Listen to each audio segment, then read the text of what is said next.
Can you hear me? Yes. Then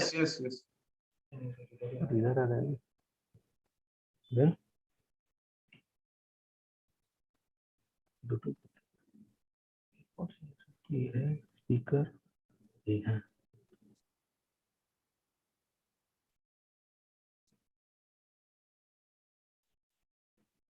I think Mr. Nadkar, you can start now. It is 53.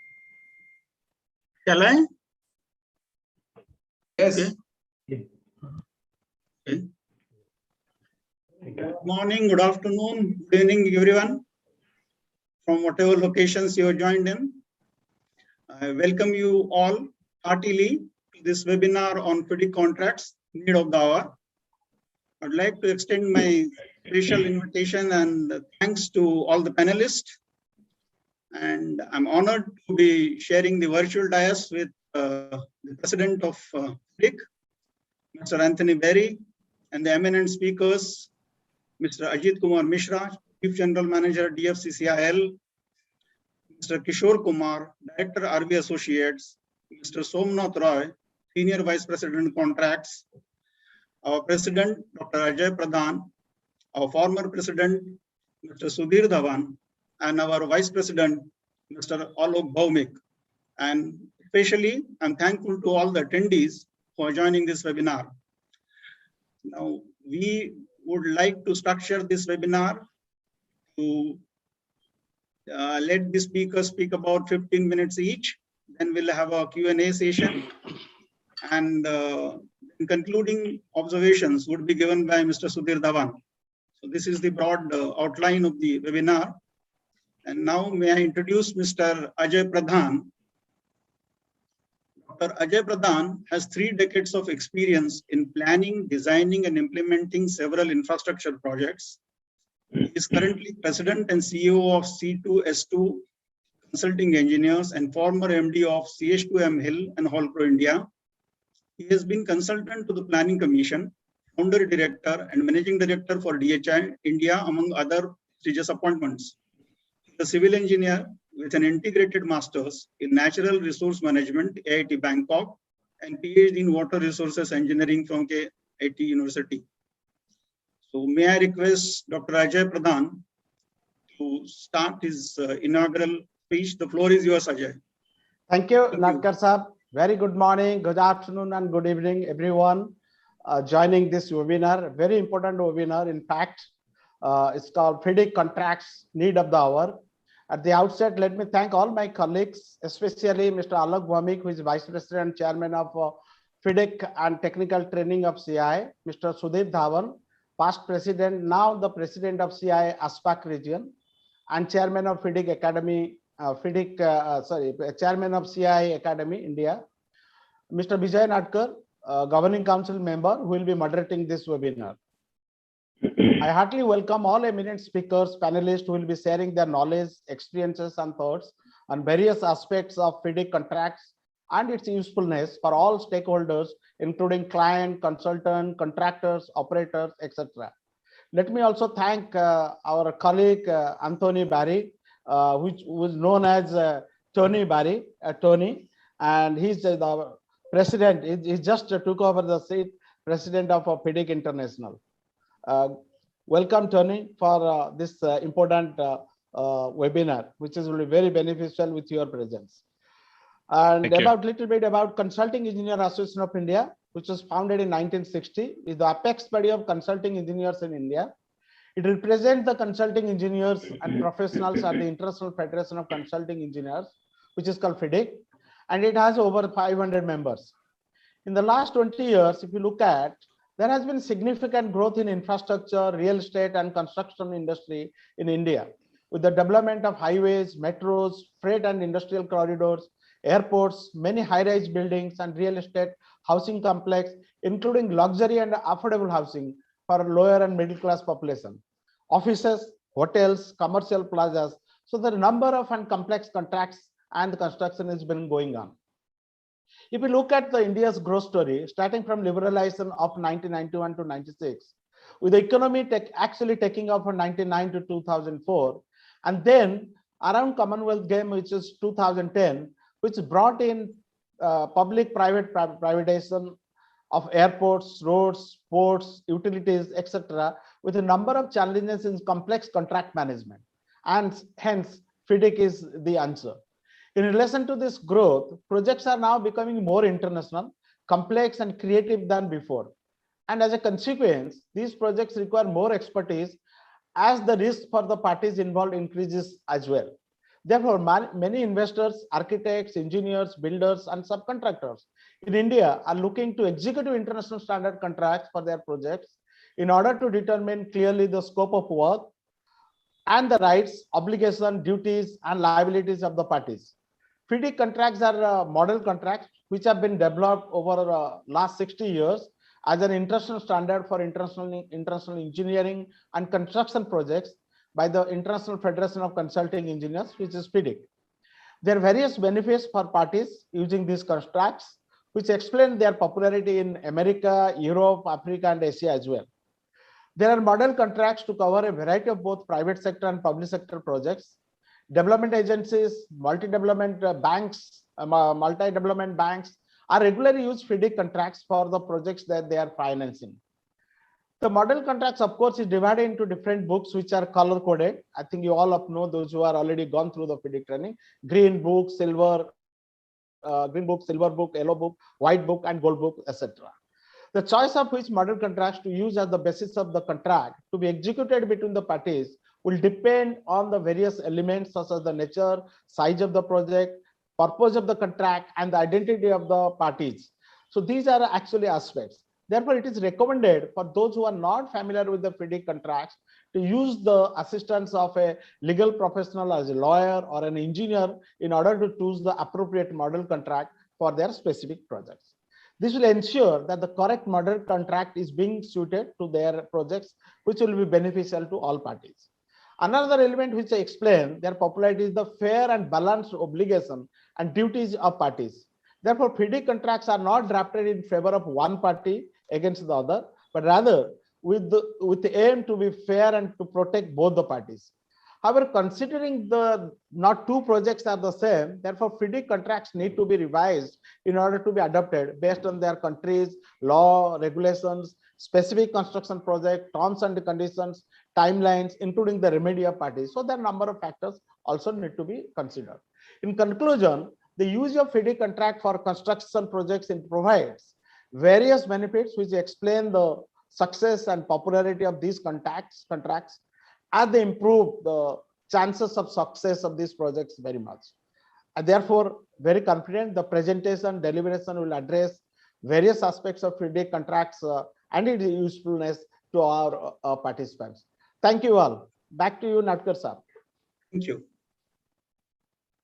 Thank you. So now to take this dialogue further, I would like to introduce Mr.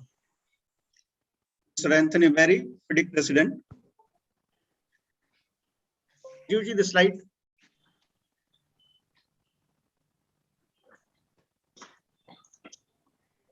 Hello.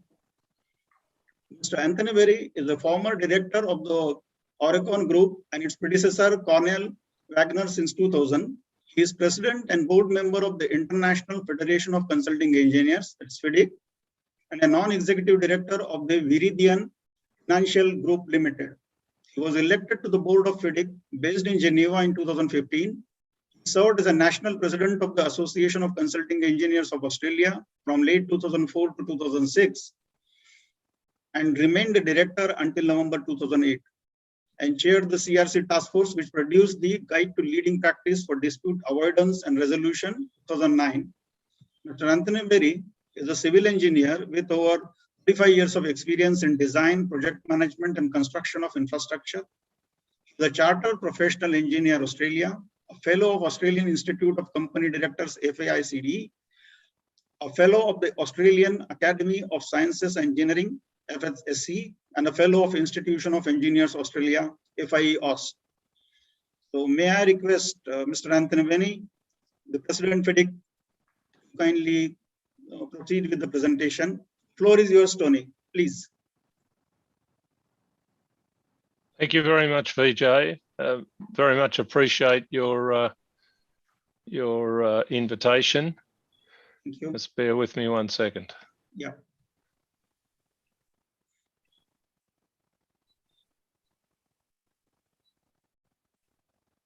Just got something popped up on my screen. They call it a gremlin. No issues. Okay. So thank you very much for this opportunity. And I'm certainly very pleased to have it. Originally, this opportunity, this invitation came from a longtime colleague and friend of mine, Deval Parikh, who sadly is no longer with us today. I speak to you today in his memory, and I'm certainly very pleased to be able to share the FIDIC story with you. Just a little bit about FIDIC to start with. We represent 100 member associations, basically 100 countries, 40,000 consulting firms, and over 1.5 million consulting engineering professionals. The size of the industry is very large worldwide, and the number of participants are very significant. We are organised basically into regions. Obviously, India sits in the Asia Pacific region at this point in time, and we obviously also want to engage directly with the firms informally, albeit our member associations are our formal members. We work across all aspects of consulting. So the clients of our consulting engineers, asset owners, banks, contractors, developers, governments, etc. We work right across that range of stakeholders, and we also work across a huge number that want to engage with FIDIC and interact with the industry. And of course, within the industry, we provide, the consulting engineering firms provide a very wide range of services. The FIDIC's objectives are set out in our statutes, and I've reproduced them here today. But just to say to you, they can be looked at later, but just to say to you, the use of FIDIC contracts, the maintenance of the FIDIC contract system is very much in line and assists FIDIC to achieve quite a number of these objectives. It's a great contributor to the industry globally and is certainly appreciated for its contribution by many organisations, contractors, consultants and clients alike. FIDIC is the business association for engineers. And WFEO, that you might know, WFEO is the World Federation of Engineering Organisations that looks after individuals, but FIDIC's focus is on business. And this model in front of you is just one way of expressing that. We are also organised and, if you like, supported by numerous volunteers who sit on our various committees, our councils. Many are very significant experts in their own field. And certainly we are the great beneficiaries of that volunteer time. There's probably something of the order of 200 of them, possibly more. In the contracts committee alone, there are 13 active task groups that are working on new projects as we speak. Each of those has 6 to 7 members, depending on the size of the task. So down to FIDIC contracts, the need of the hour, as has been said. The contracts are very structured. They're a model form of contract, has already been mentioned. I'm not going to go into this in great detail because I don't regard myself in this role anyway as sitting here to present you the FIDIC contract user workshop, but really just to talk to you about the contracts in general. I have provided an extensive number of slides to CEA in a PDF form, which expand on what I'm going to talk about here today. So general conditions, all the forms now are built into the suite of contracts. And as you'll find out very shortly, later this year, the 2017 suite, the full guidance notes are coming out with them. Now, many of the guidance notes are already embedded in each form of contract, but we are producing a holistic guidance note for the suite. So hopefully that will be of some interest and use to you. We have a set of golden principles, and there are 5 of them, and they're on this slide. I won't again read them. And we also have many principles that are adopted within the contracts committee in terms of the way we administer and the way clauses should operate. And the reason for this is to standardize as much as possible across the full range of the FIDIC suite of contracts. By doing that, hopefully, we're going to assist people to use the contracts in the best way possible and allow them to work across the full range of delivery mechanisms and learn and find various standards adopted throughout the whole suite. The golden principles underline what it is these FIDIC contracts operate on. There's one golden principle which I'm highlighting here because it is an important subject, that all formal disputes must be referred to a dispute avoidance and adjudication board for provisionally binding decisions as a condition precedent to arbitration. Now this, the dispute avoidance and adjudication boards, we've even strengthened that further. This year we're going to increase, or we will be increasing the number of adjudicators by 75%. On our numbers last year. So we are growing the number of people who can participate in these boards quite significantly, and will continue to do so. Why is this important? Well, the existence of these dispute avoidance and adjudication boards on all FIDIC contracts is a great way of avoiding disputation, misunderstanding, whether it be misunderstanding of situation or facts or contract precedent. And by putting these very experienced people into these dispute avoidance and adjudication boards, we believe will increase the efficiency with which projects are delivered and reduce any disputation that might occur. The general features of the contract you'll find right across all the different coloured books you heard mentioned earlier. I won't go into all of those at the moment. But they are there for you to look at, and hopefully you'll be able to see the similarities right across the whole suite. And that addresses pretty much all the different standard terms you would find in a model form of contract. So I hope that you will be able to improve, if you like, your knowledge of these contracts very significantly and be able to work across different forms of the contracts fairly easily. And lastly, the way these contracts are sold, they're sold effectively as a license to use. And there are various ways this can be done. And there are now also licenses for educational institutions. So all of this is available through the FIDIC Secretariat, and you would only have to look on our website. You'll find out more information about this. Now, moving on to why FIDIC contracts. It's all very well to have a suite of contracts, but why? Why? What use is it? What's its purpose? So I think it's already been mentioned that the suite is 60 years old. It is the international standard. It is development supported. We, as I've already mentioned, have nearly 100 people working on these contracts all of the time. So the FIDIC contracts are maintained, they are looked at, they are reviewed, errata are issued, second editions, third editions are issued as necessary, so that we are maintaining this suite of contracts very actively. We're also extending it. There are 3 of the task groups working on new forms of contract as we speak. We also have a very strong network of industry bodies, whether it be the IFIs or the contractor associations globally, and we interact with them quite formally and engage with them to make sure that the forms of contract we are putting out there are going to be accepted and supported.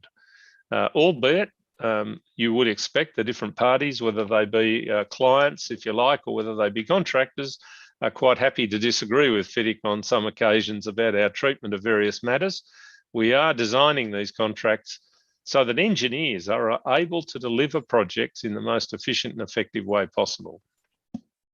Our secretariat in Geneva is heavily resourced with legal, communications and publications people.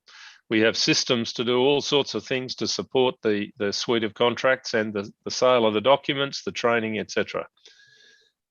It's backed by best practice. So all of the guidelines that you will have seen on the FIDIC website, whether it be quality, risk, integrity, sustainability, etc., all of these things are supporting the FIDIC contracts. And we are already looking at what we're going to do with FIDIC contracts in respect of climate change.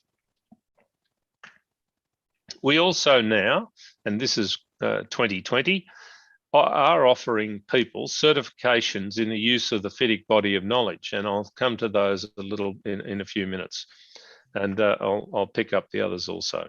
So just in terms of the whole process and everything we're doing training wise is all geared to equip the engineering community to be able to deliver successful projects using the FIDIC contracts. And there is a lot of training available through international trainers and also many now national trainers. In terms of the certification I mentioned, we've already launched a number, and I've mentioned the adjudicators, and many of those sat new exams this year to make sure they can maintain their accreditation or their certification. The trainers, we've had FIDIC accredited trainers for many, many years. They're now FIDIC certified under our ISO a system that's going to be, or is being developed under the ISO standard 1724. We are going now down the track of FIDIC contract manager. We've already got FIDIC consulting engineer, which has been operating in China for some years, and the FIDIC consulting practitioner. So these certifications will enable people to be able to explain to their clients that, yes, we have familiarity, knowledge, and have been examined, if you like, to assess our capability to operate with the FIDIC body of knowledge, and as you can see there in particular, the FIDIC contracts. So those credentials are again supporting the FIDIC contract environment. Our translations, we do 5 of them officially from English, so Arabic, Chinese, French, Portuguese, and Spanish. And those are, we've just published the 2017 suite in Chinese, Mandarin, so that's been recently completed. It's a very substantial piece of work, translating all of these documents into these languages and making sure that the lawyers are absolutely convinced they're true translations and very accurately done.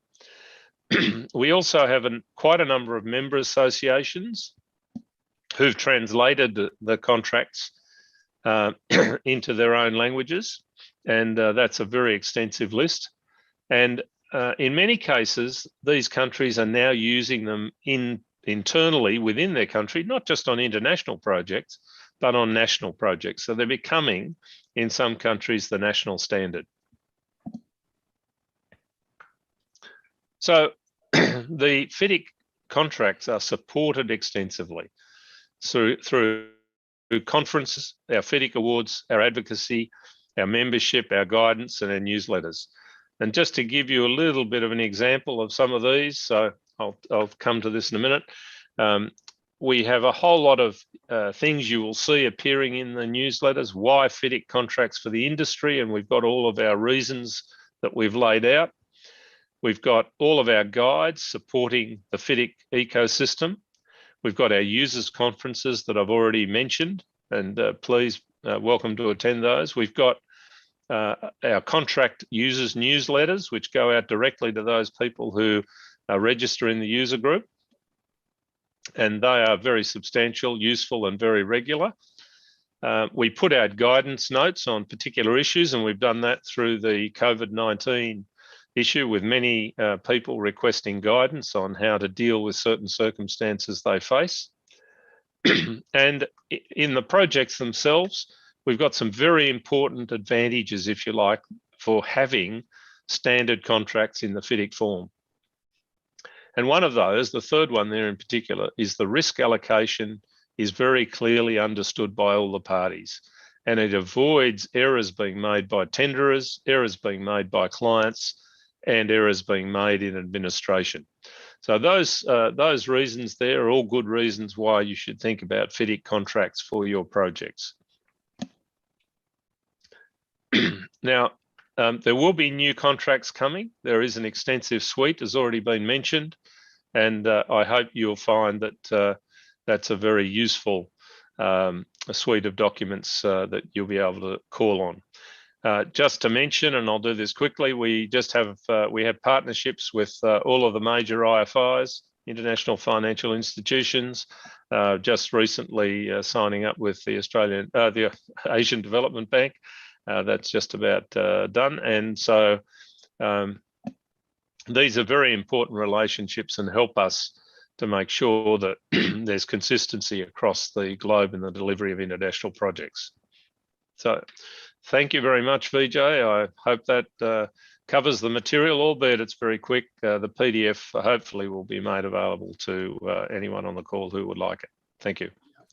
Thank you, Tony. Thank you very much for this engaging and informative presentation on FIDIC. And I think the audience has definitely benefited with your presentation. And from CEI side, we'd just like to just make a passing mention that FIDIC is doing a great job with FCL and FIDIC Academy. So maybe if CEI could maybe play some role in that, in assisting, or maybe as a franchisee or not, I don't have any concrete ideas at this moment, but some association to extend that task that you're taken upon yourself with FCL and FIDIC Academy. So we'll explore the possibilities as we go along. Thanks, Vijay. Thank you. Thank you. Now, I would like to introduce our next speaker, Mr. Ajit Kumar Mishra, CGM DFCCIL. Mr. Ajit Kumar Mishra is a graduate in civil engineering from Indian Institute of Technology, Kanpur, and has management education from IIM Kolkata. He has over 22 years of experience in different special capacities in planning and construction of railway track and bridges, in operations and human resource management. He is a certified professional having vast experience in the field of project management, international procurement, contract management, risk management, infrastructure financing, and dispute resolution. Currently, he is working with Dedicated Freight Corridor Corporation as general manager, which is constructing the railway track for exclusive transport of freight traffic, decongest Indian railway track. He is actively involved in procurement of works being conducted through international competitive bidding as a design and build contract based FIDIC contract form, and its execution through specialized project management consultants in coordination with leading agency. He is extending services as a resource person to United Nations Economic Commission for Europe, UNECE, as PPP roster expert. He is also extending services as arbitrator, dispute board member, mediator, and conciliator in adjudication of disputes. He has received several awards during service, including the national awards of outstanding service, highest award given by Government of India to an officer. May I request now Mr. Ajit Kumar Mishra to please proceed. The floor is yours, sir. Greetings of the day.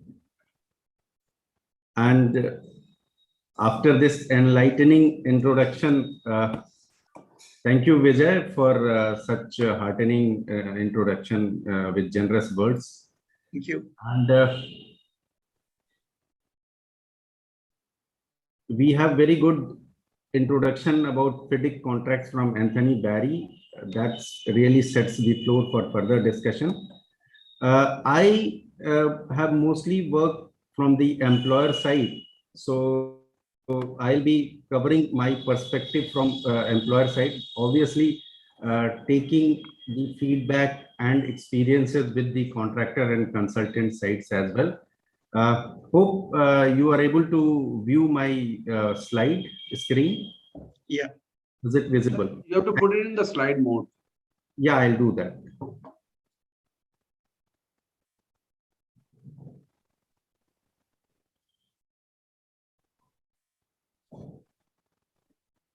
My presentation scheme covers that why selection of FIDIC contract form which we have done in our projects, and what are the unique features of FIDIC contract form.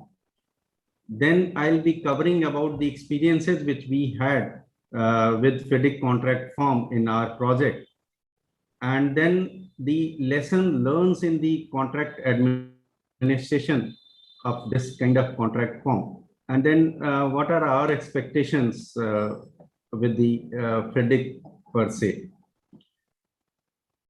starting from the first slide, we have been as you might be aware that Indian Railways is one of the biggest employer, and they have very large value projects across the country. Traditionally, the railways are having their own general condition of contract, and that is primarily suited for a small repetitive value of works, and those contract forms are based on item rate contracts. Railways have, or any government organization for that purpose, you can correlate with that. They have their own fixed designs, and they, especially the railways, have very good design organization either in the railway board level or at the intermediate level as well. And so they don't believe, or they have not incorporated the contractor's design. In fact, the general condition of contract very clearly prohibits the use of contractor's design. Why I'm mentioning here, and then I'll further elaborate it, that the use of FIDIC contracts has definitely set in a change in mindset from this set principle that this existing general condition was having a view that if we are using contractor's design, then there will be, the contractor will work for his own benefits and may alter or adopt such a design which will be beneficial to him. So that was the mindset. And now changing from there, we have been now using the contract for in which we are generally adopting the contractor's design. So that change in mindset had happened, which I'll cover later on. Again, the existing contract form, though in some of the projects we have been using EPC contract form, but there was no standard contract form. And that was again borrowed from different existing contract forms to make one specific project a specific contract form. These were definitely giving us troubles in managing the contract for their efficient execution and handling the disputes. In fact, the executing agencies were also not satisfied because these were mostly unilateral contract conditions. So for large infrastructure projects, when this country was requiring to match its GDP growth and overall country's development, definitely the help from finances were sought from the multilateral agencies and bilateral agencies. And with that, the introduction of international good practices came into this Indian construction industry, and then that requirement was felt. Then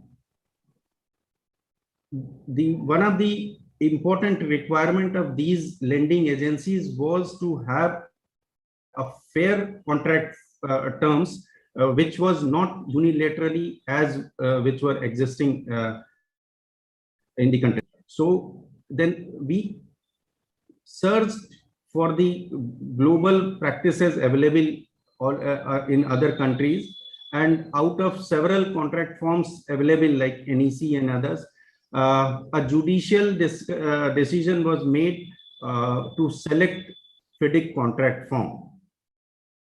For obvious reasons, which I'll be again highlighting, that why we adopted FIDIC contract for out of so many other contract forms. Some of points have already been covered by Mr. Tony in detail, but the last line is the very important and summarizes that the brand FIDIC represents fair, balanced, and well-recognized form of construction engineering contracts and agreement forms, And FIDIC having over 60 years of tradition, that definitely had helped us in making a decision to go with FIDIC contract form. The unique features, again, Tony had deliberated. Recently, the FIDIC has issued this golden principles to clarify the basic core of the FIDIC requirement. But even before that, the general conditions of FIDIC were based on fair and balanced risk-reward allocation between employer and contractor, and widely recognized as striking an appropriate balance between the expectation of the contracting parties. Contract recognized that FIDIC contract has a real commercial value to both the employer and contractor at all stages, starting from tendering stage to execution, and later on the closure of the contract as well. We have been following the FIDIC contract form, that is Yellow Book 1999 edition. And with that, that has really helped us in efficient contract management. Though, as I told, that we have been now using the FIDIC Yellow Book, but while selecting the Yellow Book, we had definitely considered all other colors of the FIDIC contract form. And considering the project requirement, which we had large infrastructure project of linear nature, and where a lot of new designs were required to be incorporated, we, out of so many contract forms, went for the Yellow form, just to balance the risk appetite of us and the contractor. With the use of FIDIC contract form, at least we, the contracting parties like employer and consultant, and in Yellow form, engineer also plays an important role. All three stakeholders are very clear about their roles and responsibilities. The FIDIC provisions are easier to comprehend, and they are non-conflicting provisions. As FIDIC has over 60 years of experience in contract execution, a lot of precedences and case laws are available, which help the user to clearly understood the underlying philosophy of the of a particular clause or subclause. One of the good feature of FIDIC contract form is that decisions has to be taken in time-bound manner. Even the contractor has to respond in a timely manner. Then engineer has to dispose those things in timely manner, and so the employer.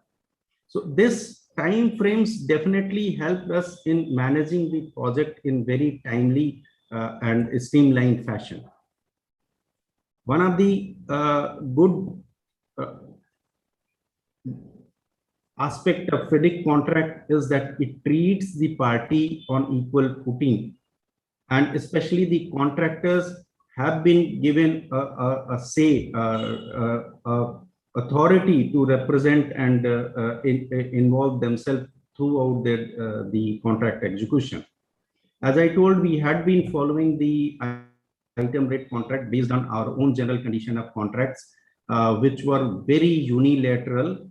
And in that, we had given almost all the responsibility to the contractor to execute and manage every aspect during the execution. And that was so unilaterally drafted that the contractor had no way to represent or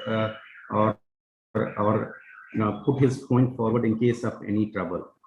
And that was, if I say in a loose terms, that contract form was treating contractor as a devil untouchable person, which was not good for contract execution and the project benefits.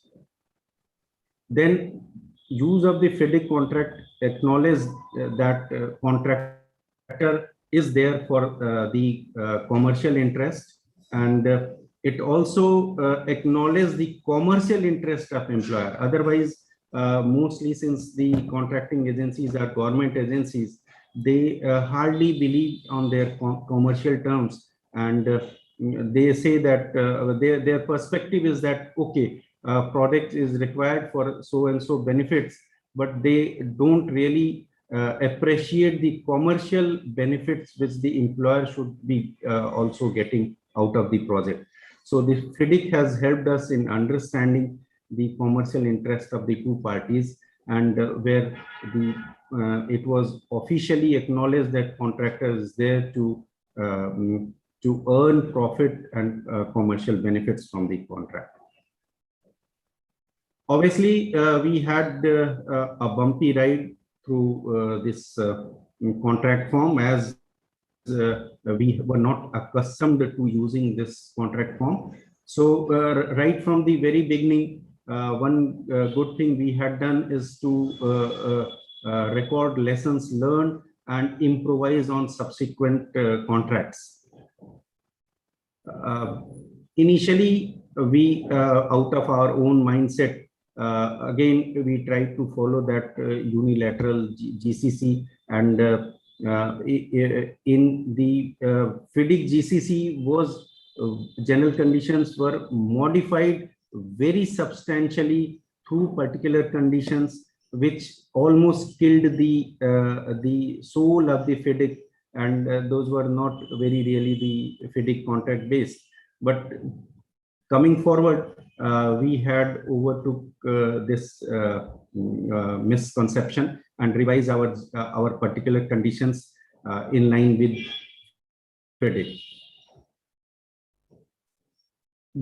Since FIDIC gives reliance to the engineer, and the FIDIC contracts are required to be administered by independent engineer, in India, this engineer and the having and considering independence of engineer is not really properly set in. Please excuse, some of the consultants are also here, but that was our perspective, that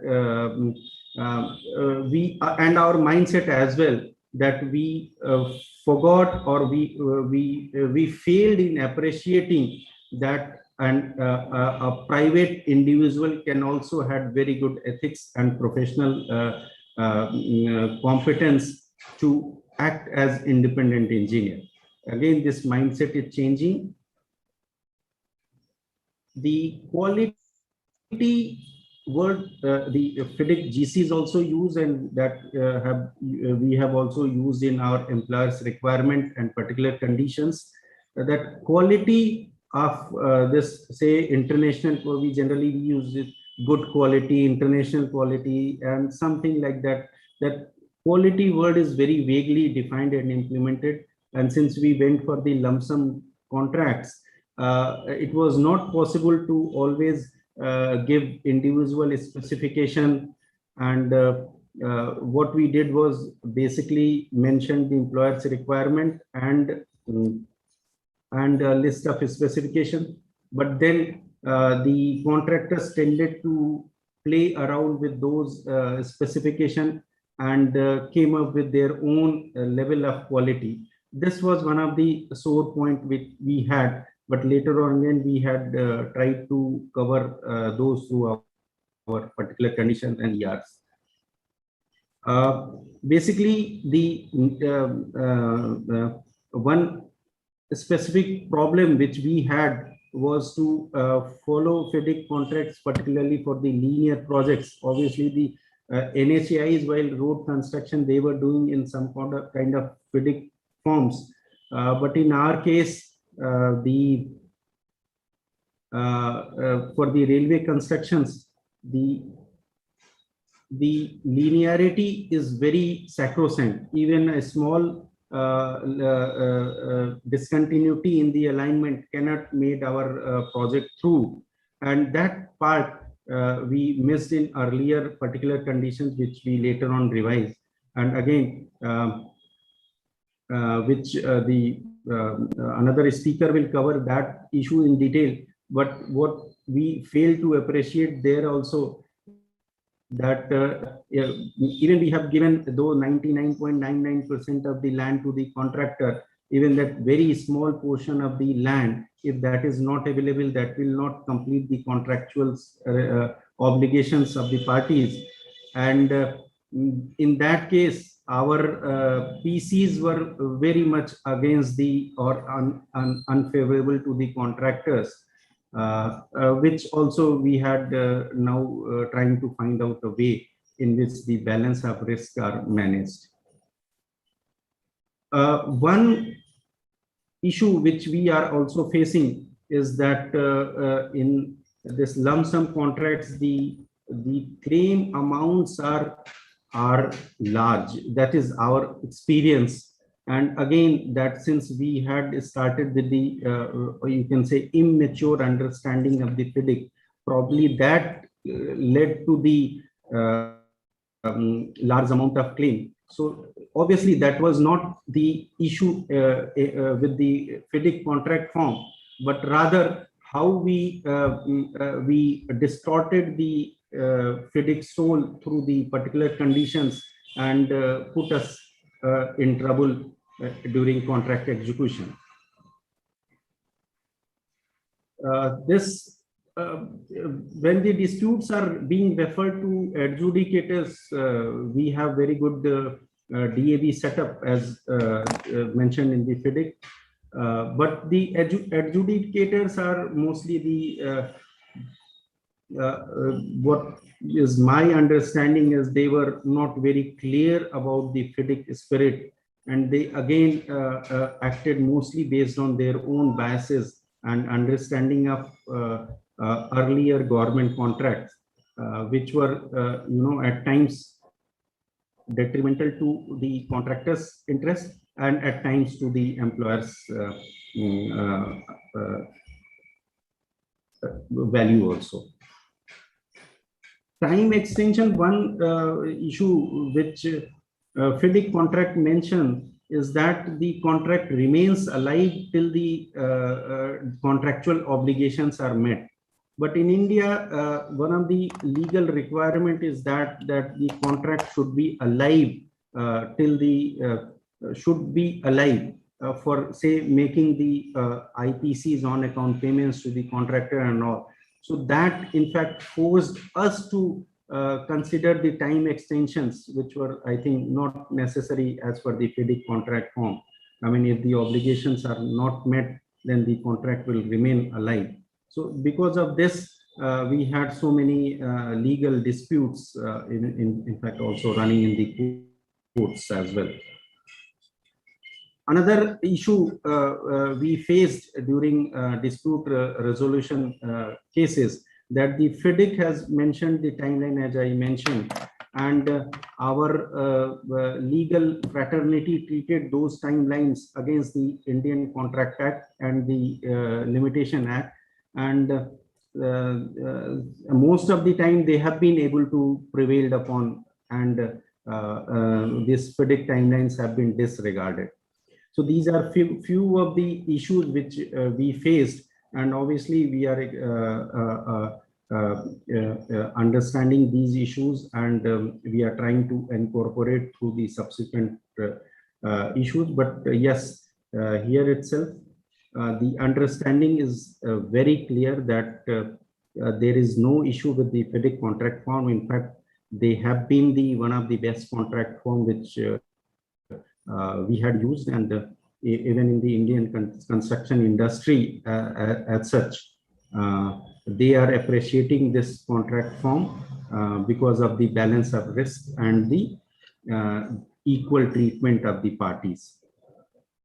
So having this about over 12 years of experience with the FIDIC contract form, I say that this FIDIC golden principle, which has now been issued by FIDIC in 2019, are really a very helpful tool, and that will help us and the all fraternity in understanding the FIDIC spirit the selection of FIDIC contract forms should be made very judiciously. Otherwise, the parties will land up in trouble. There will be a lot of disputes. Project management will not be effective. And the particular conditions should be drafted in such a manner that not to affect the spirit and basic principle of contract form. One of my requirement during acting as a project head or where we have to select the professionals for the project, we definitely need to select a professional. We do have experience with FIDIC contracts. As Tony explained that they have started and they are doing the training modules. But my request is that if they can go for some kind of certification that like FIDIC is also FIE of Australian Institution of Engineers, and similar level of certifications can be granted to FIDIC users and professionals. It will help them in engaging in projects.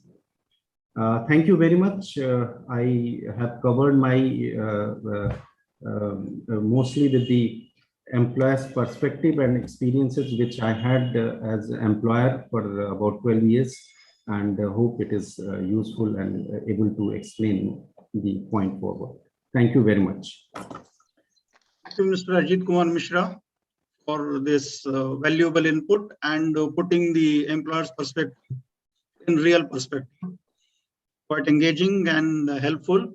And yes, we do agree that we need to have this key professionals as you can bank upon, and maybe we'll work out something in that regard.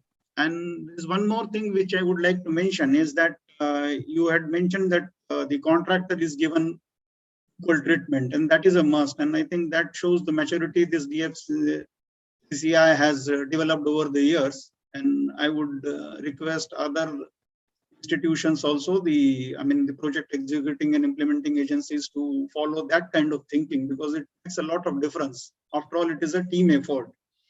And contractor is working there to have some reasonable profit. So I think if that aspect is taken care of, many things will happen. So thank you once again, Mr. Mishra, for this talk. Thank you. The next speaker is Mr. Kishore Kumar, Director, RV Associates. He would be putting in the consultant's perspective.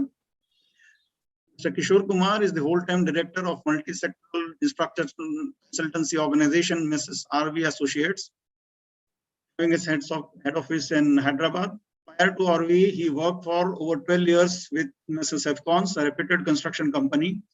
During his tenure of 22 years with RV, he has been instrumental in steering the highways wing of the company in handling design, supervision, and O&M projects across the country and abroad. He is a visiting webinar faculty in IAHE for the dissemination of knowledge on the best practices in contract management. He is also associated with the subcommittees formulating a few IRC codes and manuals. Owing to RV's vision of using new technology and innovation in highway projects, he has been actively involved in development and implementing various initiatives in the company. His basic nature of critical thinking and wide experience in handling the BOT and non-BOT projects has given him a reasonable understanding of the requirements of the industry and possible solutions to the potential problem. We would like him to share his experiences and thoughts towards addressing the current problems of the highway industry, more specifically aligned to today's theme of highway asset management. So may I now request Mr. Kishore to start with your presentation, please. The floor is yours.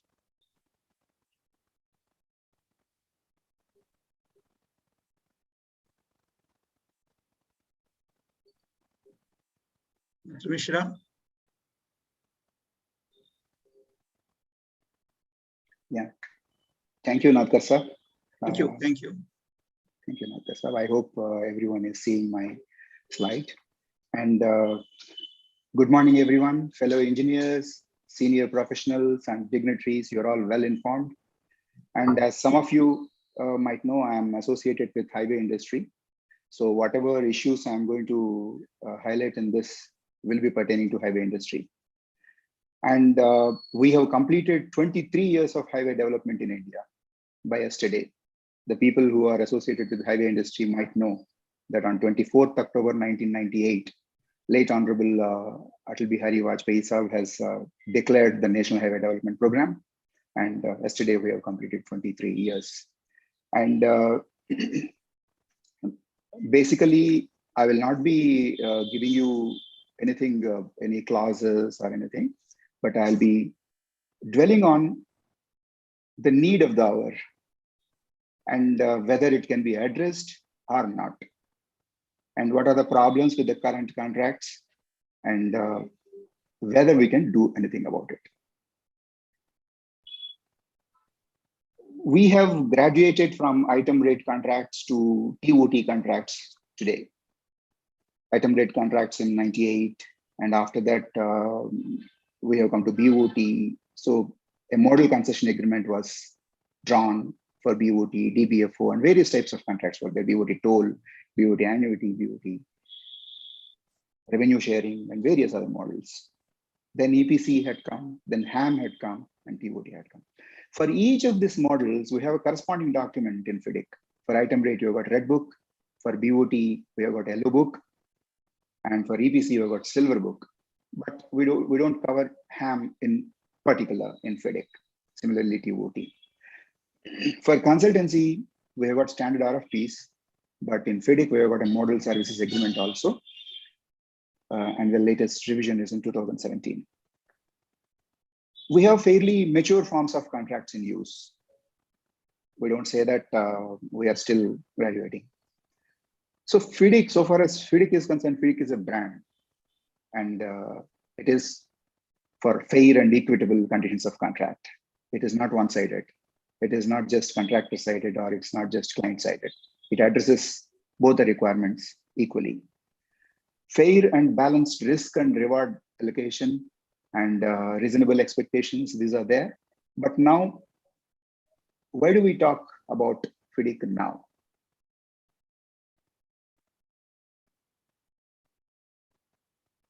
I'm not sure. Nathar Saab, are you seeing the bottom? Yes, These... beauty is in the golden principles behind the formulation of FIDIC. Yeah, right. Because I am seeing I have brought them. Yes, right. Yeah. Yes. So now why do we talk about FIDIC now? As I see, because as I implement these contracts day in and day out, we got around 70 contracts, and I directly look after those contracts and contracts administration. They lack fairness, if not in form, in application, due to which both the employers and contracting firms, they are suffering due to cost and time overrun, and due to the way the risks are allocated and the claims are not addressed properly. I would like to dwell on these golden principles and how they are missing in our documents and where they are missing in our documents. The first golden principle is the conditions precedent, in the sense roles of the parties, responsibilities of the parties, and all. The basic problem in our contracts is delay in scope finalization. Where is the problem? We need to review the documents given in schedules and the site. And we find out if there is any problem and then improve the scope. Then there are public representations. We keep on entertaining the public representations throughout the contract. So the scope is never finalized, and major claims are raised on account of delay in scope finalization.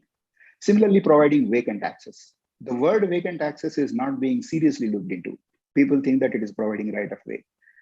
Earlier in 98 or 2000, 2005, till then, people were thinking that providing vacant access means if the gadget is published in 3D, then it is deemed to be handed over.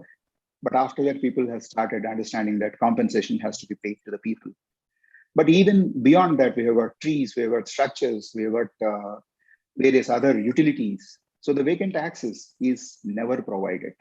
So there is a problem. There is no problem in the form, in the sense the word vacant access is defined in the, not defined, that is mentioned in the document, but it is not followed. Clearances, drawings, and giving decisions, etc. We have a lot of delay. Then delay in processing due to hierarchy. See, there are only two terms, the employer and the employer's representative, or engineer and engineer's representative, like that. But there is a lot of hierarchy in today's system. You have got project directors, you've got regional managers, and we have got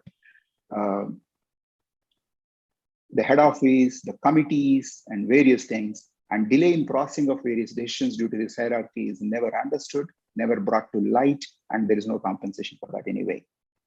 Unfair damage allocation in case of delay, particularly in case of right of way. There's a very minor amount provided, like 50 rupees per 1,000 square meters and all.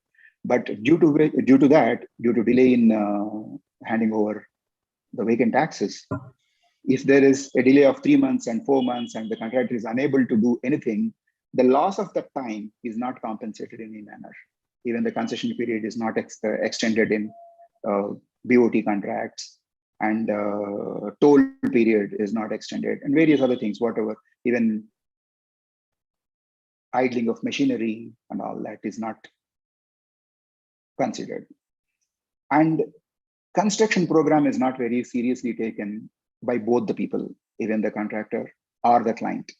Even the quality of the program in terms of its reasonableness, responsiveness, detail, and completeness. What I want to say is reasonableness in the sense every contractor, he tries to say that total contract duration is 30 months, but sir, I'm having an accelerated program of 24 months. I will try to complete it within 24 months. Some people try to achieve it, and most of the times they keep extending it. The purpose of having an accelerated program for those people is different. But when it comes to giving time extensions, when it comes to fighting claims, that is not the program we have to rely on. We have to have a program for the complete duration, the actual duration. Then the responsiveness. Many people use just bar charts, and some people use MS Project, and some people use Primavera. To have a responsive program, we must use Primavera. Otherwise, it cannot be tracked properly and claims cannot be fought. People have to understand this, and I keep telling in our programs, in my programs, to everybody. The responsibilities are intertwined. Though giving vacant access is the primary responsibility of authority, what happens is it says that the contractor has to assist him, or he has to go and talk to the people, including the utilities and various other things. It is intertwined. Similarly, in case of change of scope also.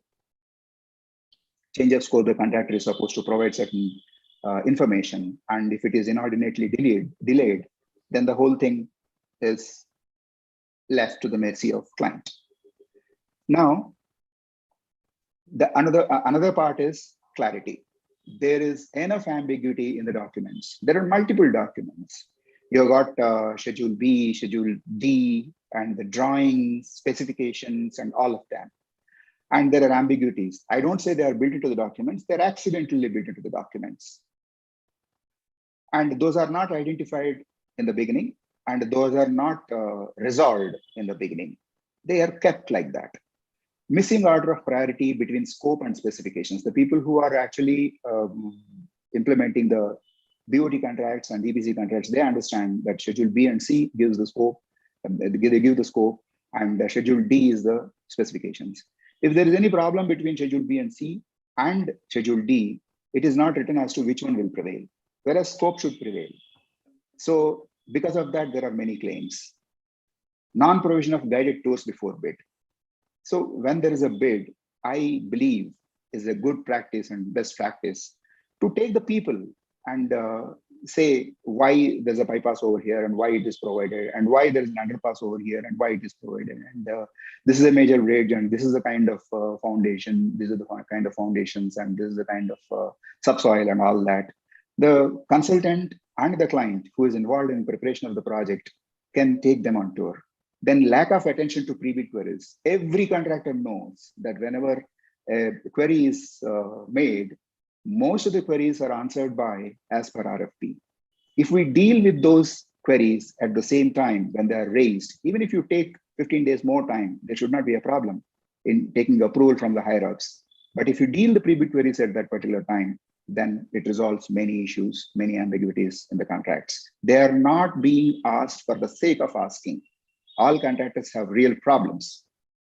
Then agreement on scope, specifications, and conditions in its entirety in true sense before signing. What I mean to say is, before signing the contract, people are in a hurry to sign the contract, both the contractor and the client. For what reason, I don't know. But instead of that, if both of the people sit together and then see the scope, everything completely, including the site visits and all, and say, yes, I have understood the scope well, and I have understood the specifications, and I have clarified all the ambiguities and omissions, commissions, and everything. And now I sign the document and say that there won't be any claim on account of this particular scope. If at all a new scope comes, then we will see what has to be done. And people don't decide in the beginning itself that we will avoid claims. Because for some people, for some contractors, it's like, okay, I quote low, but then I'll prepare grounds for claims, some people. So the parties in the industry, they have to decide that we'll avoid claims. Then the third golden principle, risk and reward allocation. Risk of delayed handing over and vacant access. Do you know, due to delay in handing over, there can be delay in completion of a project, completion of a milestone. And we do delay analysis based on the dates of handing over and based on the anticipated and actual dates of completion of a particular activity, various activities. When we try to find out what are the damages to be paid by each party, then the contractor or the concessionaire is required to pay around 50 crores, or sometimes it is 100 crores damages. And the client is only supposed to pay around 1.5 crores, 3 crores, something like that, very meager. So certainly, see, in one particular case, it is very clearly written that for whatever default, if there is any damages specified in this particular contract, those defaults will not be dealt here. You cannot have any idling of machinery or interest or anything there. So for delayed handing over, there is a small damage mentioned over there. So there is no other thing is compensated. Then reward for early completion. So there's a bonus in various contracts. But now they say, rather the documents say, that whole of the work should be complete. But now what is the meaning of whole of the works? Alp into elephant. If a small signboard is missing also, that whole bonus of 50 crores will not be given. So there is some kind of dishonesty in framing the document. It could be substantial completion, and substantial completion could be decided. And if it is allowed for provisional completion, then that could be decided as a condition for giving bonus. Idling of men and machinery. I hardly see anything, any project where this is even evaluated, forget about determination. Interest due to delayed payments. People have to fight it out in claims and disputes. They are not automatically given because it is a basic condition of the document. It could be given if there is a delay in payment. And methodology of determination of extension of time and concurrent delays. Basically, concurrent delay is not even addressed in FIDIC. This is very, very important because every project has some delays on behalf of the contractor and some on behalf of the client. Now, what is concurrent? What is not concurrent? In such a case, what should be done? Like I told you regarding the delay in vacant access, the damages are worked out like that. So this particular thing is missing in FIDIC and missing in the documents, and this is dealt in whatever way that is convenient to the client. Now, suspension of works or delay in land and FM. Only these things are authorities default, in fact. Only these things are allowed in a particular contract. If there are third-party delays, and if there are any other delays, those are not dealt in some contracts, not all contracts, in some contracts. So I sincerely believe that the provisions must be equitable, fair and just, and not one-sided, which is the FIDIC's way of looking at it, but not our way of looking at it. Reasonable duration is not given for the bid preparation. It is not even given for completing the project, because whether it is 200-kilometer project or 50-kilometer project, the duration is more or less 24 months or 30 months, depending upon the time that we have dealt these contracts. Time for communicating decisions, approvals, change of scope, variations, these things, it is not spelled out, particularly approvals, it is not spelled out. So the authority engineer or the independent engineer, he's supposed to give his clearance within 7 days, within 15 days, like that. But after that, there's a process of getting final approval by the authority or from the authority, and those timelines are not there. And hierarchy is not defined in the agreement. So nobody knows what kind of time is allowed and what kind. Only thing is, it should be done promptly. And promptness is, and again, reasonable duration and all. So this is one thing that is missing, and it has to be addressed in the current documents. Similarly, for approval of the reports, alignments, and DPRs, a feasibility report has to be submitted, and then the draft DPR and the final DPR. So alignment reports, various things are there. And for each report, when it has to be submitted is given, and it says that within 15 days, the client will give comments, but he will not give the comments within 15 days. But the time for the next deliverable will not be extended. And sometimes the alignment is not approved, or most of the times in writing. So it can always be changed. So that delays the performance of DPR contracts. So respecting the timelines is very, very important. Now, the last principle is DAB before arbitration. As a condition precedent to arbitration, the DAB process has to be done. Now, as per agreements, we have got mediation, conciliation, and arbitration. But we have circulars now, and people are going, the clients are going with DAB, DRB or DAB, whatever, between mediation and conciliation. And by a supplementary agreement, this process has started, and I believe it will eventually be incorporated in the future assignments. But of course, it says that referring the matters to DAB must be done before issuance of completion certificate. It is mandatory. Now, beyond the main agreement, if you have to see what is happening, there are circulars. Circulars are being issued left and right by the Ministry of Road Transport and Highways, and even National Highways Authority of India separately. And they supersede the conditions of the agreement without defining the order of priority. If it is given in the order of priority in the agreement also, it is understood. But the circulars are never defined, and the order of priority is never given. And they change the nature of performance of obligations and may even involve cost, but they don't care. And similarly, for the contractors, undertakings and supplementary agreements are drawn for awarding extension of time, which is not a part of the agreement proper even. If at all it's a practice, it should have been incorporated in the agreement, which is not being done. These are being done beyond the main agreement. So when they go to claims and when they go to courts, even the client is not able to fight it out. Courts maintain that these agreements do not have any relevance when they are superseding the original conditions of contract. Now we have only thing is that we have a consultancy agreement of FIDIC, model services agreement, but we have standard RFPs. Now these standard RFPs, they reflect the lack of trust on the consultants, even the circulars. They lack trust.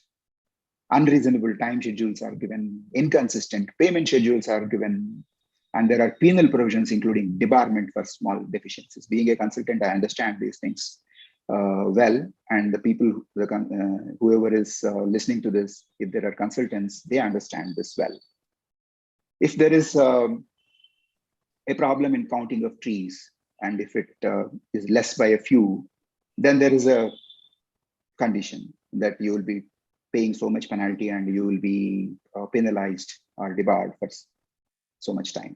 Like that, there are umpteen number of conditions, as if all the responsibilities of the consultants have been listed, and against each, they have provided a penal provision. It reflects the lack of trust on the consultants, and this particular condition itself has to change. Whereas this could be avoided by exhibition of ownership than authority. If client feels that I have put a consultant and we are paying you well or heavily, and you are supposed to take care on behalf of us, and we don't have anything to go do, that is not correct. That is not correct. So you have to have ownership. So this is what is lacking today. So what I believe is this is one document that can be converted into a FIDIC model services agreement. Why? Now, due to existence of MCAs, model concession agreements finalized by Planning Commission, it would be impossible to convert DBFO forms to FIDIC. Today, even if we want to convert, it is really difficult. I'm sorry for this typo, Planning Commission.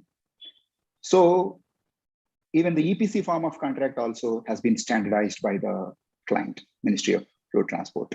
So and that too for every client, client who are working on national highway contracts. If they're state highway contracts, again, they have a choice to choose something else. But whoever is working on national highway contracts, they can't choose any other document. So I believe it is not possible to convert DBFO forms to FIDIC or EPC forms to FIDIC. But the industry may consider review of the available FIDIC forms of contract for inclusion of some industry-friendly conditions in our model agreements, including the consultancy contracts. So this is all what is possible, and parties to foster an environment of mutual trust for a better tomorrow is my feeling and opinion about today's situation. And thank you for providing audience. Thank you, Mr. Kishore Kumar, for providing your perspective on the special reference to the highways. Thank you very much. And touching upon the FIDIC golden principles. This golden principles has come out in 2019 and still have to absorb it in spirit. So I think it's a long way ahead. And basically the problem starts when you have your general conditions and you write down the particular conditions and you sort of crucify the general condition in some way, knowingly or unknowingly. I think if that can be addressed, and it will happen over a period of time. So thank you very much. Moving on, let me present to you Mr. Somnath Roy. He's working as a Senior Vice President Contracts for JMC Projects India Limited, a Kalpataru Group enterprise based out of JMC's Mumbai headquarters. Is responsible for contract administration, claims management, and alternate dispute resolution procedures of the company for the last 12 years. A Bachelor of Construction Engineering graduate from Jadavpur University, Mr. Roy's work experience spans little over 25 years as a contracts and claims management professional. He was previously associated with L&T Sadbhav Engineering Limited. He has expertise in managing several contracts in infrastructure, metro building, and factories, power, water supply sectors, and possesses extensive experience in FIDIC-based contracts. Is actively involved in DRB, DAAB, and arbitration and leads these processes in the company. Mr. Roy, please proceed with your presentation. The floor is yours, Mr. Roy. Yeah, thank you, Mr. Nadkar, and thank you, distinguished panelist, who has given extensive experience, who have shared their extensive experience in this forum. Good morning and good afternoon or good evening to all invisible participants.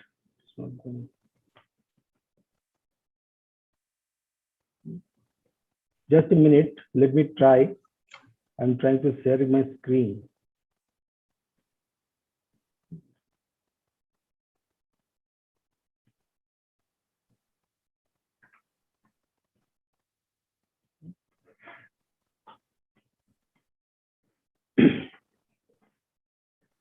Actually, much has been talked about the efficacy or inefficacy of FIDIC-based contract.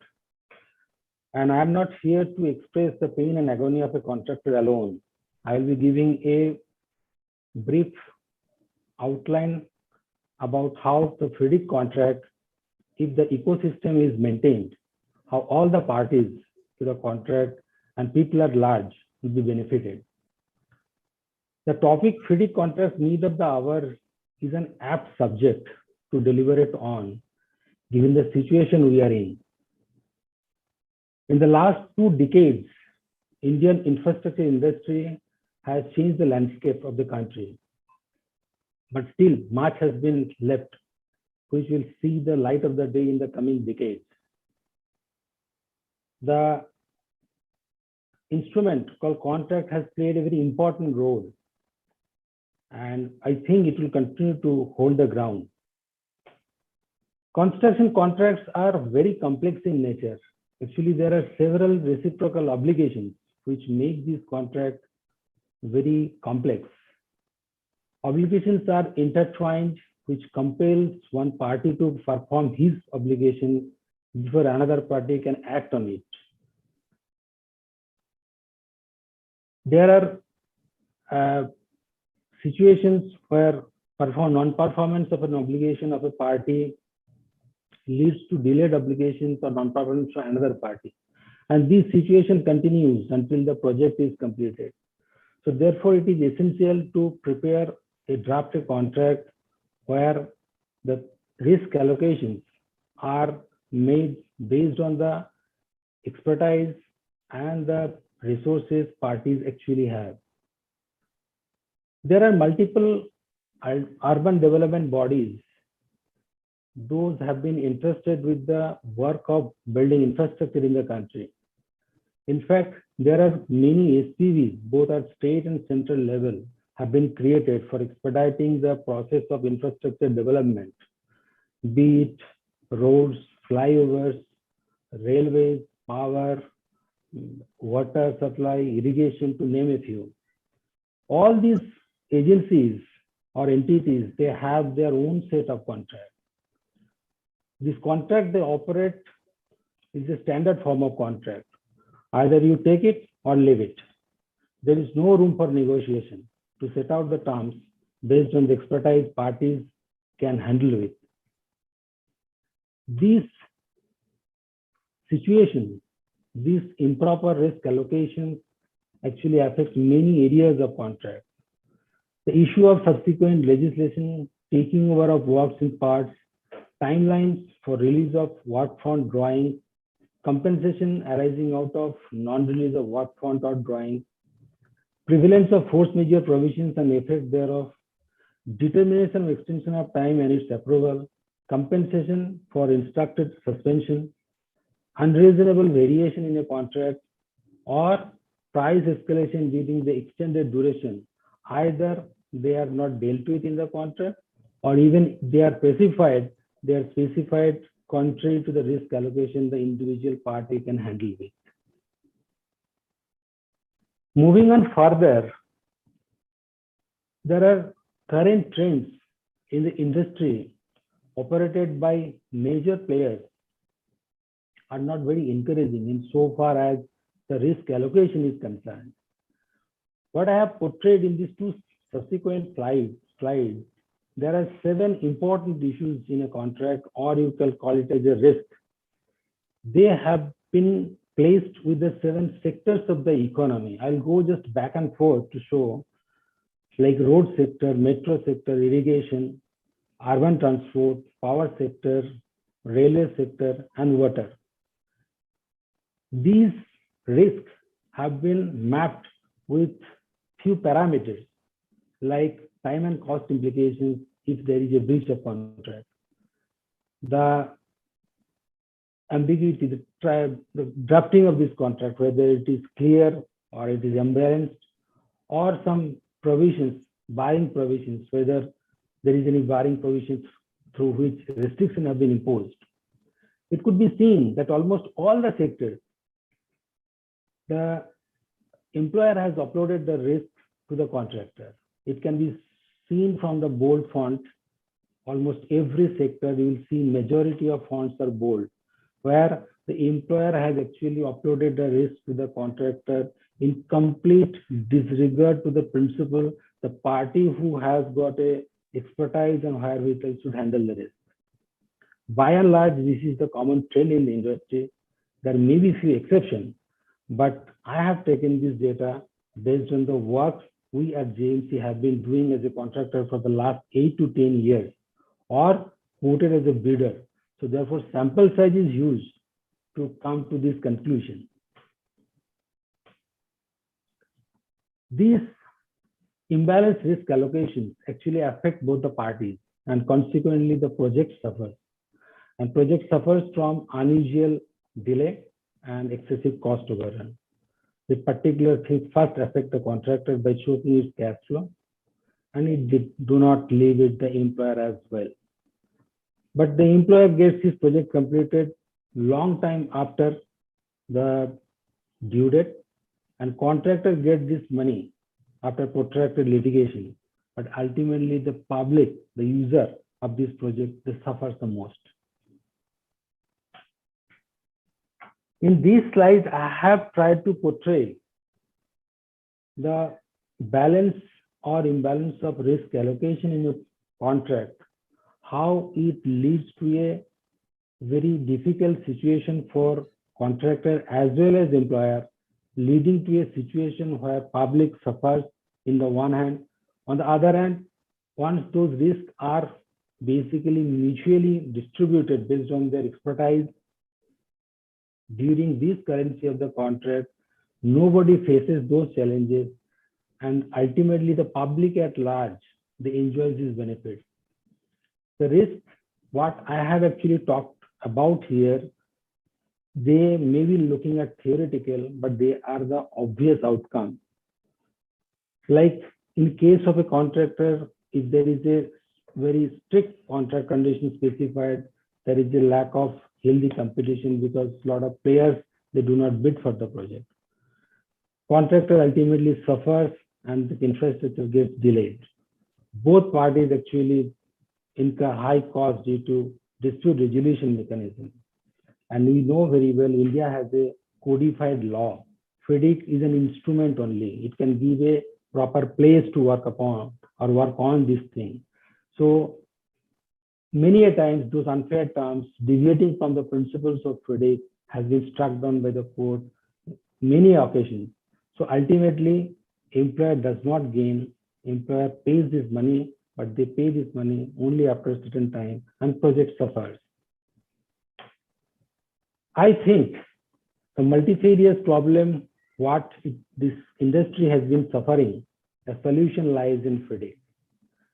And it is not just by adopting, but by embracing.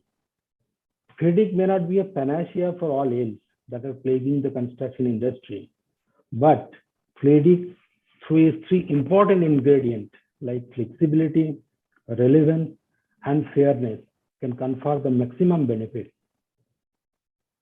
Flexibility enables parties to take a different types of contract depending upon the project and the participants who are actually involved for their responsibilities.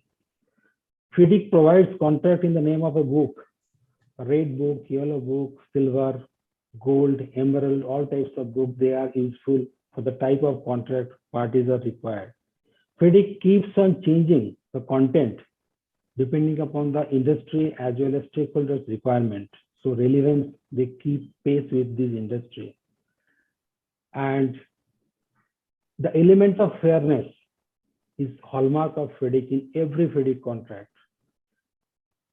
By inducting the role of a third-party engineer, by inducting the dispute avoidance or arbitration principle or dispute resolution from body, by inclusion of those things. In addition, there are certain clauses like time-bound clauses. There are some structured flow of these clauses, and more importantly, all capitalized forms have a definition. Those make this contract very much logical, vibrant, and clear in its intent. To drive home my basic point that FIDIC, without its principle, is toothless and cannot render the benefit to the parties. In the subsequent 3 slides, I will just try to portray how the general conditions of FIDIC has been changed substantially, giving an impression that FIDIC has been adopted, but actually it has not been followed at all, disregarding all the golden principles FIDIC normally canvasses.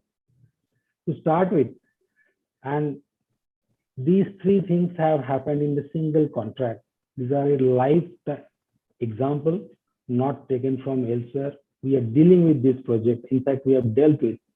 To start with, the substantial completion certificate has never been mentioned in these contracts. However, if you look at the right-hand side, the underlying part of it, it talks about the 75% of the retention money would be converted once there is a issuance of substantial completion certificate. Now you look for substantial completion certificate, it is not available in the contract. So it is a clear-cut deviation from the golden principle number 2, the clarity or clear thought of expression. Secondly, which is very much widespread in this country like India, the delay in handing over of land has been a issue constantly affected this industry, and it has affected both contractor as well as employer. As per FIDIC conditions, when there is a delay in handing over of land, which is a responsibility of the employer, then there are two consequences should follow. Normally, one, there will be a time extension of time, and second, there will be a cost. But if you look at the particular provisions, the clause B has been deleted, completely disregarding the principle number 3, improper risk allocation. So hereby the undue risk has been given on the contractor. And third and most importantly, the entire clause number 20 has been deleted in the particular condition. So there is no DAB, there is no DRB, there is no arbitration mechanism. Anything happens and which is going to happen for a big project like this project is almost 200 to 50 crore worth of project. The engineer will be deciding who is nothing but an employee of the employer. And if contractor is dissatisfied with his determination, he has to go to the appropriate court by filing a suit.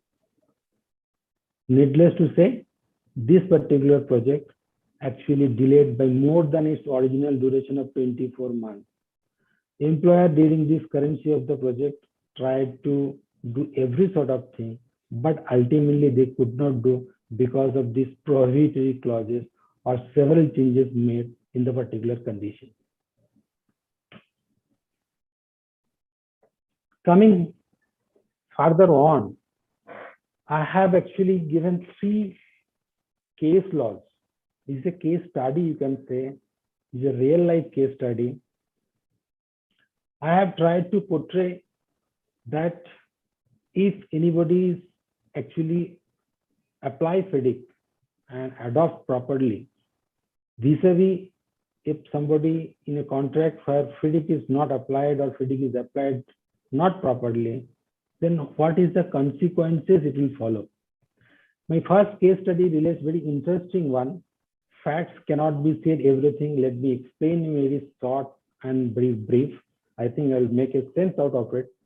It was a simple project of a building project for an employer who is basically a government company. Initial price of the contract was 48 crore, 18 months duration. There was no price escalation clause, even though it was the item rate contract. Eventually, through variations, the contract was closed at 60 crore rupees. There was a price extension of time of 19 months, means there was extended duration of 19 months over and above 18 months. Employer granted extension for 7 months. Contractor asked for further extension only, and they were thinking not to claim anything if extension is received and their performance bank guarantee is returned with this final bill amount, they will be happy. But the engineer in charge again, he was the employee of the employer, but wisdom prevailed on him. He actually made an internal recommendation to the employer for the full extension up to this 19-month period, which was not accepted by the employer. Reasons not known to us. Arbitration ensued. We made a claim as a contractor, 45 crore. It was decided by sole Supreme Court judge. The award amount was 28 crore. The point what I'm trying to make here, had there been a balance of risk allocation, which was very much possible, probably we would not have landed with this type of claims or disputes or even delay. It was a very easy contract that way. There was no problem about land acquisition or something. Had there been a DAB or DRB like third-party engineer, probably employer being a government department would have been in a position to accept their recommendation because it would have become a provisionally binding decision for him. Eventually, employer had to pay more, but this extra money could not be utilized in the project, whereby project could have been expedited. This is the status of non-FIDIC contract. Let us come to the second case study where FIDIC contract has been, it is a FIDIC 1999 contract. There are two contracts simultaneously we are using in an adjacent project. One is based on the yellow book, design and build. Another is based on the red book, item rate contract. There is a third-party engineer. Both the projects have got a substantial amount of extension of time, but the good part is that because of the presence of a third-party engineer, they evaluated extension of time every time before the time expired, for which there was no withholding of money from the contract employer, and that money could be utilized in the project. There was, because of the provisions of FIDIC, there was a part taking over which was applicable. Engineer recommended in one of the contracts, and that part of this job has been already handed over to the employer. They are in use. Defect liability has already started. So there was no additional financial burden on the contractor. Variations may be a shorter amount, but number of items were huge. They have been actually during the currency of the project itself, it has been sorted out. Contractor has received money, could utilize the same money in the project. However, in this contract also, like previous contract, but not in that scale, there were changes made in the contract condition disregarding principle of giving cost. So even the extension of time was granted, but contract postulates that there will not be any additional cost. So apart from that particular issues, a lot of things have been resolved. One project has been completed, another project may be completed very soon. So here, what we can see, at least both the parties could harness some benefit out of it, not fully, because they could not adopt the entire principles for normally FIDIC canvases. Third is a classic case, not in India. We have worked on project in Ethiopia-Kenya border, where having a persistent law and order problem. And you know, Ethiopia, what is happening, it was not, it was almost similar, not more, even worse, I can say, 2 to 3 years back.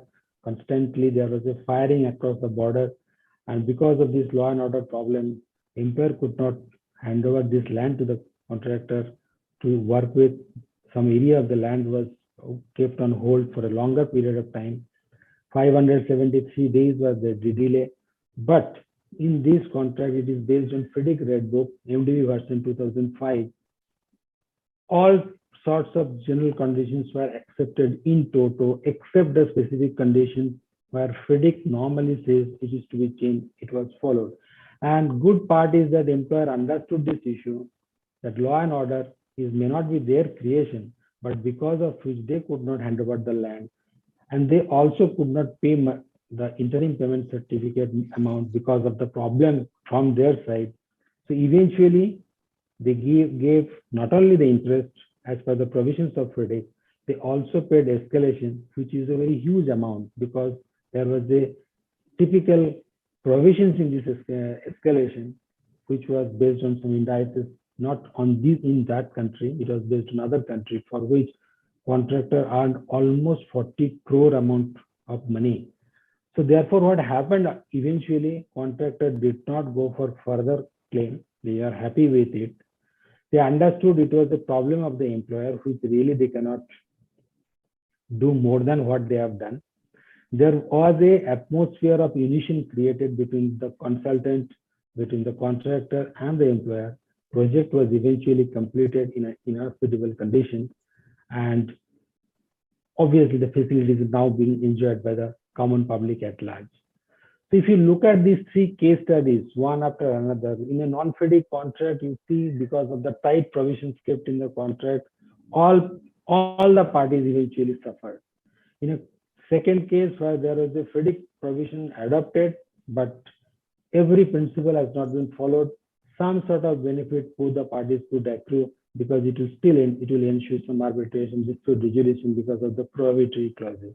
On the other hand, a contract which is based on clearly FIDIC with its all principle in place, there was no dispute, and almost it has been completed in a time it could not have been completed prior to that.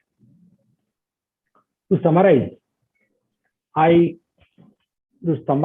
discussion, what I have talked about, that I think we must follow this principle that there should be a balance of risk allocation so that each and everybody's expertise is used efficiently.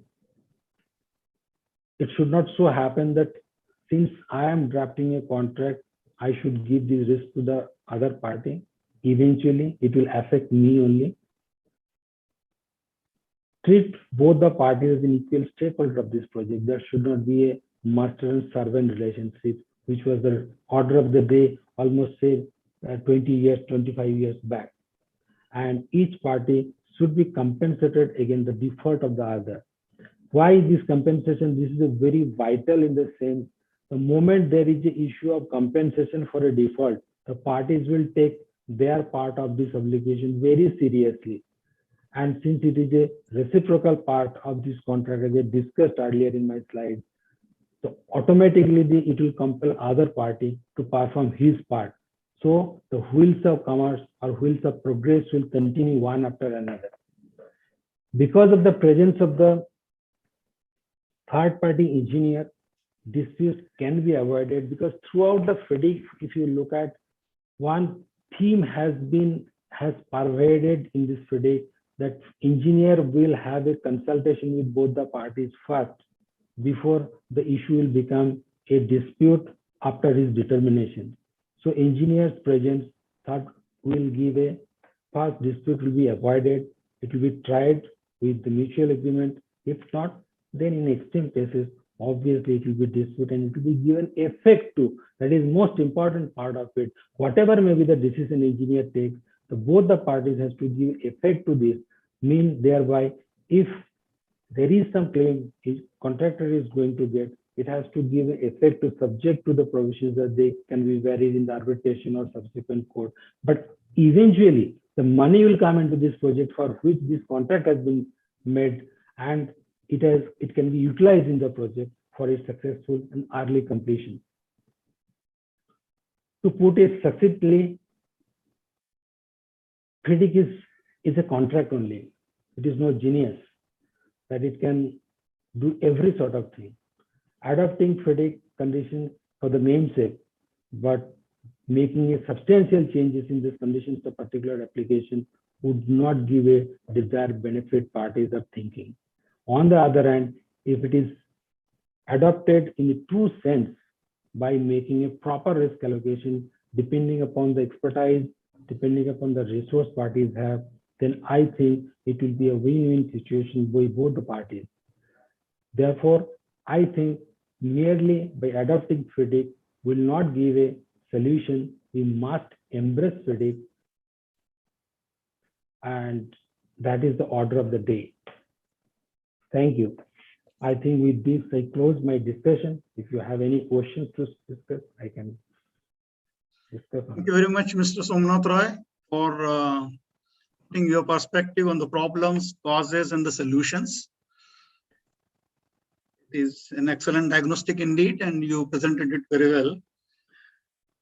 Now, your reference to the golden principles is well appreciated. And again, the same thing, the general conditions of contract, and when you move to particular conditions of contract, then the general conditions of contract are compromised. Should not be the case.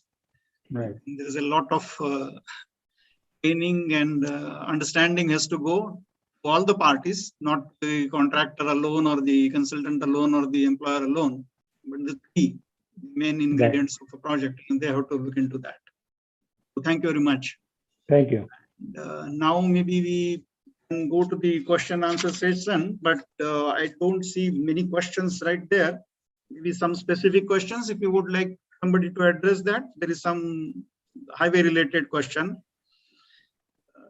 Can we use FIDIC Silver Book for NHI projects of budget between 50 to 200 crores? Anybody can take up? So Mishra Yeah, would like to take it up, or anybody? It has actually been answered by me in writing. Actually, this depends on the willingness of NHA to shift to FIDIC contracts, FIDIC and EPC contracts, which they don't have such an intention today. I have also answered that privately, because since Silver Book general conditions, particular conditions and employer requirement require a lot of input before tendering process itself.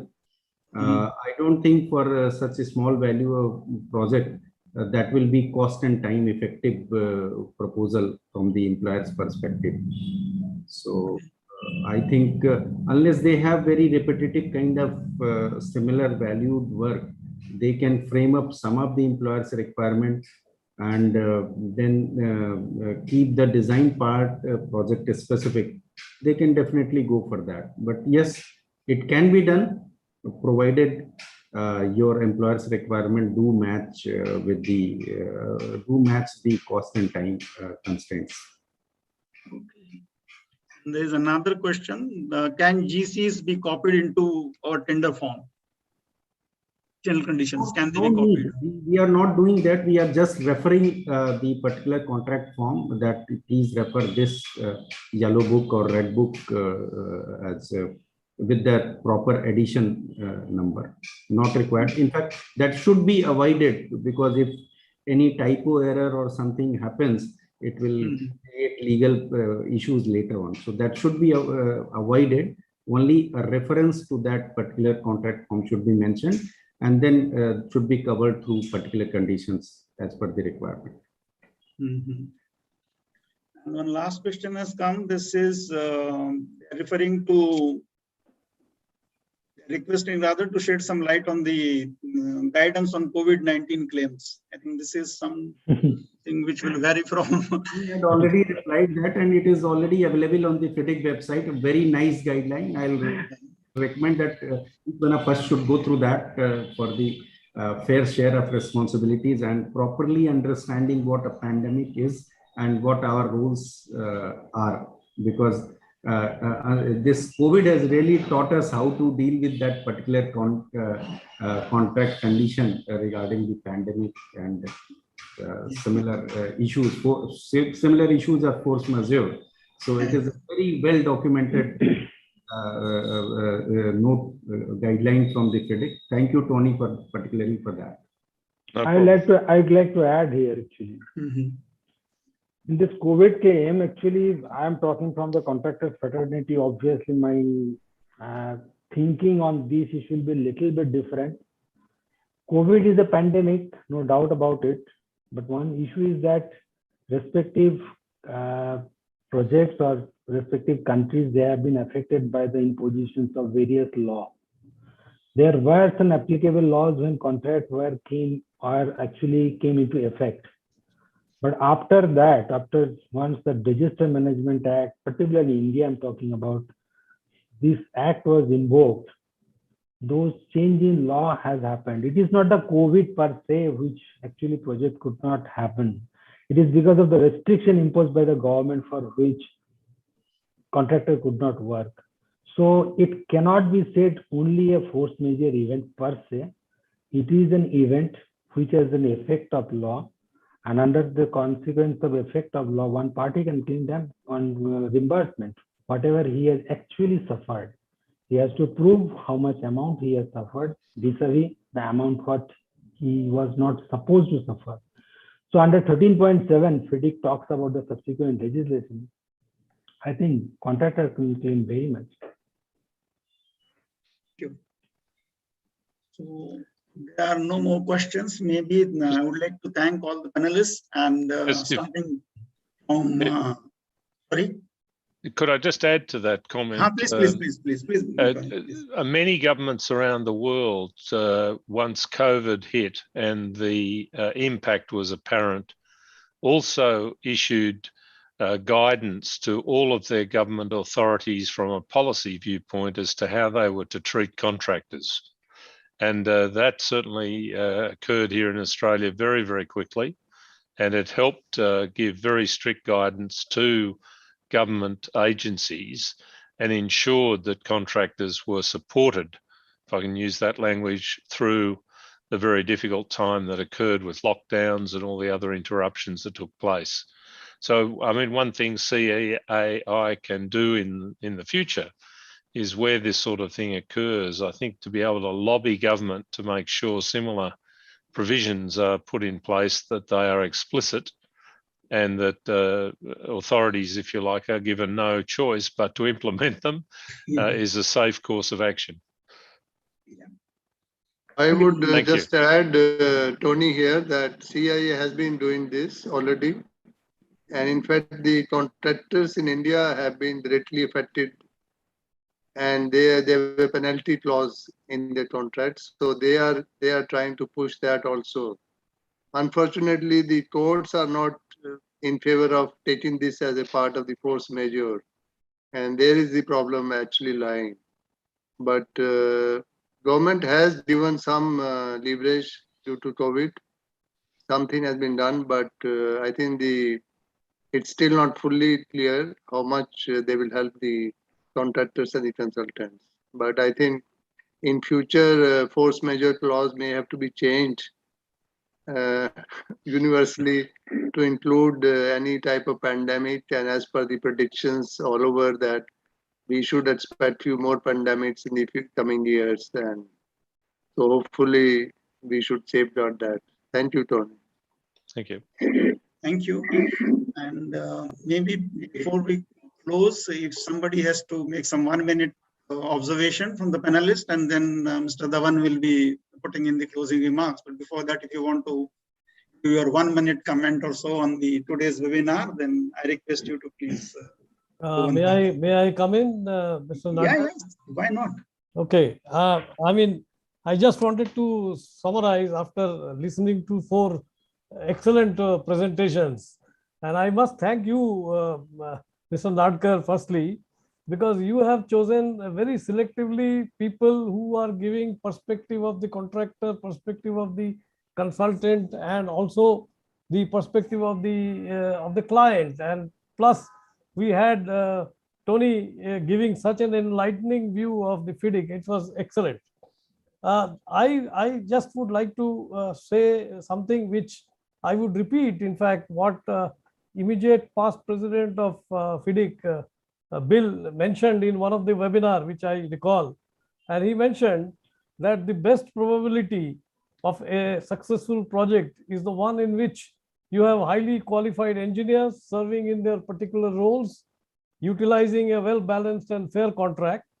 And by well-balanced and fair, what he meant is that the risk elements of the contract is properly allocated. And I think all the speakers today highlighted this important fact. And he also mentioned that if you have these 2 major elements addressed, then you have radically increased the probability of success. But if either one is an issue, then the chances of difficult project dramatically increases. And we have seen this happening all across, and in India, in several infrastructure projects, we have seen this happening, the time overrun, the cost overrun, which people have mentioned. What are the reasons? Apart from many reasons which is highlighted today, I think I just wanted to add one more, that there is a tremendous scarcity of qualified and skilled people in contract administration.